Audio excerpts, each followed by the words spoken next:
Hey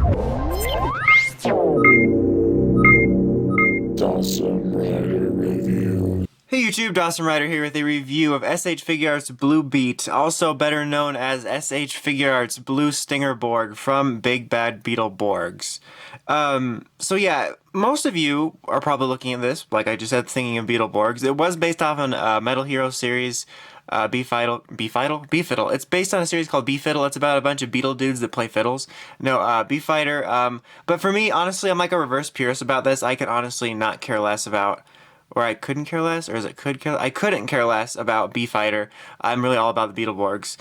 You know, all those early Spawn shows are super cheesy, but Beetleborgs is no different. But I have to hand it to them for being pretty damn super creative, and it's one of the few older things that I can still watch and find somewhat enjoyment from, even though I know it's kind of dumb. But anyway, that's a brief history of me. How about you guys? No, anyway, but so they only got a Japanese release for this. I was kind of surprised they didn't attempt to do an American release. Not that it's hard to get your hands on the Japanese one, but I just think it's funny that Bluefin brings over certain things that casual audiences have never seen. Meanwhile, I think this would have done at least pretty decently. Beetleborgs is pretty popular.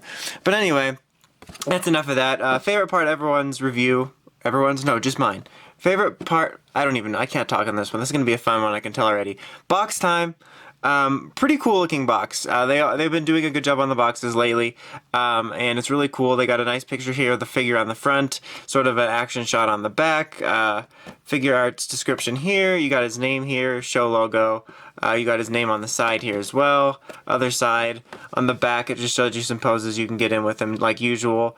No lightning actually happens with the figure, just so you know. All that stuff. Those numbers I've been meaning to call, and I actually meant to do for April Fool's, and then I forgot. But maybe the real April Fool's joke is that I didn't call them. Accessories wise, he's got a couple on him, which I'll show him.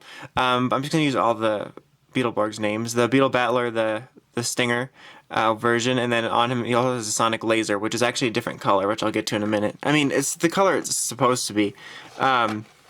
And then he does have parts for the Stinger drill right here. And this part will swap out for the blade, and then this little piece here looks like identical to this at first, but actually when you pull this piece off, there's a little port right here, and it's used for swapping it out, and I might show that if I remember it, but you know me, I'm pretty damn forgetful. And then you just got a bunch of different hands. You have the closed fists on them when you get them. You got a couple what look like pointing hands, but is probably more accurately for typing stuff in on the sonic laser. Some relaxed hands, and then of course holding some weapon hands. All that fun stuff. He doesn't come with the Thunder Stinger or any parts for Mega Blue Beetleborg. If that was an exclusive, I'd probably buy it. But let's go ahead, and I'm gonna sort of reposition his arm so you can actually see him, and we'll do our little twirl here. He's a pretty damn looking figure. He's just a damn looking figure. A pretty damn good looking figure, if I do say so myself. Whoops, I pressed the wrong setting. There we go. So this guy, I think, is really, really good looking. They did a really good job on him, I think. Look at him wobbling. He's dancing. He's like, look, I'm just so easily distracted. But they did a really good job on him. The details on him are really well done. The armor has just the perfect amount of shine to it. It actually shows up even better on camera than on person. But they did a really good job with the details on the armor. Sorry, I distracted again. But the proportions on him are pretty well done in terms of accuracy and stuff. Like, I never feel like one part of his head's too big or anything like that. The details on his head sculpt are really well done. Just overall, a really beautiful looking figure, sculpt and detail wise. I'm really impressed with it. It's my first Metal Hero figure. I haven't picked up any of the ones that appeared in VR Troopers or anything like that, or Gavin. But yeah, just very well done figure detail wise. I did the little spin, but I'll just get a little bit closer here as well. Just great job on the head sculpt. Really good job. It's funny, when I first got it, I was thinking, shouldn't this guy be shinier? Because I was used to the ones that Bandai came out with, which are actually pretty decent figures, at least that I remember. But they were super glossy, so I was like, why isn't this guy glossier? And then I looked up the picture, I'm like, oh yeah, they weren't really that glossy. But here, and then he's got this piece of armor here as well, which also has like a nice, like, subtle shine to it, which they did a really good job on. All that good stuff. Just a really overall good job on this figure. Good job. Like I said, I show off the other accessories. Here is the sonic laser. In the B Fighter show, I guess it was silver and black, but here we recolored it. It was purple and red. I believe it was like purple and then the buttons were red. I have like a cheap version of the toy somewhere. But I guess we changed it so it looked less like a gun. I mean, I don't know many guns that have a pin number enterer on it, so, but I guess it's just one of those things. And then here's the Beetle Battler. Well done as well. Figuarts weapons usually are. Nice paint job on it. Nice paint on the blue. It's got a sharp edge to it. As you can see, it goes here in his arm, or in his hand.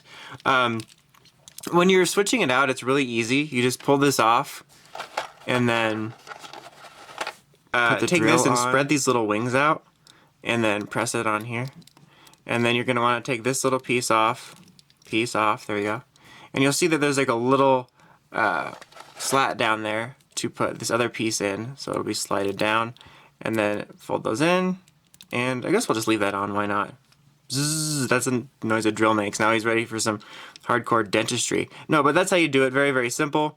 Articulation-wise, he's pretty much the same as all Figuarts if you're used to Figuarts in any form. Nice ball joint on his arm. Good 360 motion, in and out movement.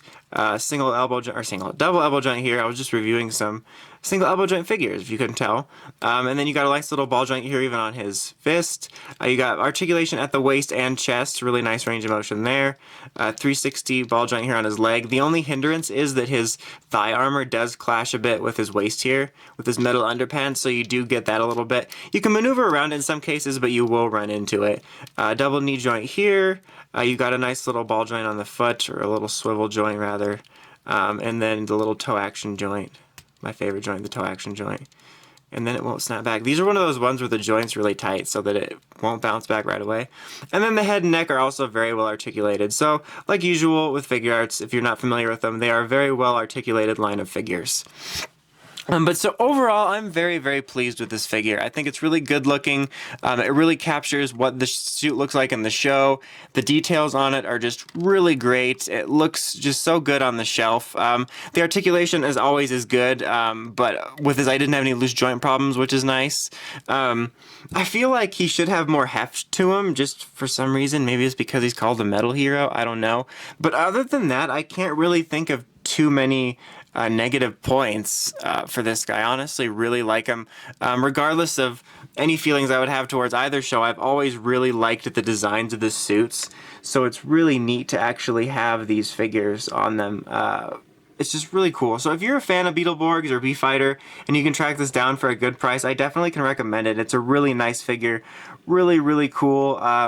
We are getting the Shadowborg, which will be reviewed pretty much not long after this goes up on my channel. We're also getting the other two Beetleborgs, red and green. I don't know if we'll move on to metallics or not. I would love, I'll mention this probably again in the next review, and reviews that aren't even Beetleborgs related, but I would love a white Blaster Beetleborg figure art, because that's like my favorite suit, but I don't think we'll get it just because they made him more important in Beetleborgs than he was in B Fighter, I guess. Kind of like the Phantom Ranger. But anyway, that's about it. Until next time, actually check out the Crazy Podcast at writersrangersrambles.com. And of course, don't forget to like, comment, and subscribe. Until next time, it's Dawson Ryder, signing out.